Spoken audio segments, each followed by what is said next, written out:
I joined a local book club last spring. I had just moved to a quiet little neighborhood in Willow Creek, and I thought it would be a good way to meet people. The flyer on the community board at the grocery store said, "Join our cozy book club, wine, stories, and friends." It sounded harmless. There were 6 of us. Marlene, the host, mid-50s, always wore pearls. Greg, a retired teacher, soft-spoken. Denise, a bubbly nurse in her 30s. Paul, a shy college student. June, a no-nonsense woman who worked at the post office. And me, Anna, 29, freelance graphic designer. We met every other Thursday at Marlene's house. The books were mostly thrillers, murder mysteries, true crime novels.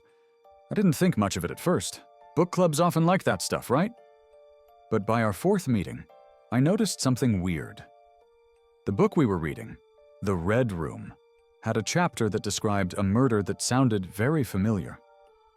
A woman drowned in her bathtub, her hands tied with a red scarf. The same story had been on the local news 2 years ago. Same method, same scarf. At first I thought maybe it was just a coincidence. But then, the next book, Shadows in the Orchard, described a man who was poisoned at a garden party. I remembered that case too. It happened just a few towns over, and it was never solved. The victim had wine laced with cyanide, just like in the book. I brought it up casually, saying, "Isn't it odd how these stories sound like real crimes?" Everyone went silent. Marlene smiled and said, "Art imitates life, dear. That's the beauty of storytelling." The others just nodded, but I noticed Greg avoided my eyes.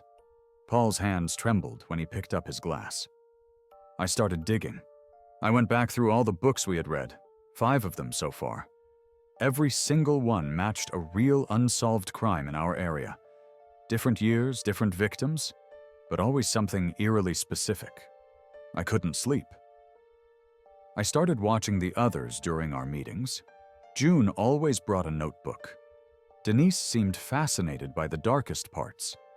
And Marlene, she had a locked cabinet in her study labeled Archives. Last week I broke in. Inside were folders, newspaper clippings, photos, crime scene notes. Some of them had handwritten edits in the margins, like drafts. My name was on the last folder. No articles yet, just a note. Anna, poisoned wine, final chapter. I'm not going back. I packed my bags tonight. If anything happens to me, please look into the Willow Creek Book Club. Subscribe for more stories like this.